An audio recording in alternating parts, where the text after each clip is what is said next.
ദേവേശ യേശുപരാ ജീവനെനിക്കായി വെടിഞ്ഞു.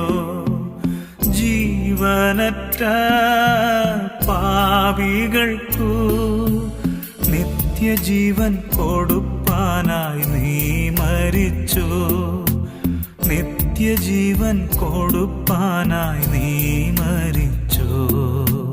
ഗതസമന പൂവനത്തിൽ അധിക ഭാരം വഹിച്ചതിനാൽ അതിവ്യഥയിൽ ആയിട്ടും താതനിഷ്ടം നടപ്പതിനനുസരിച്ചു. താതനിഷ്ടം നടപ്പതിനനുസരിച്ചു.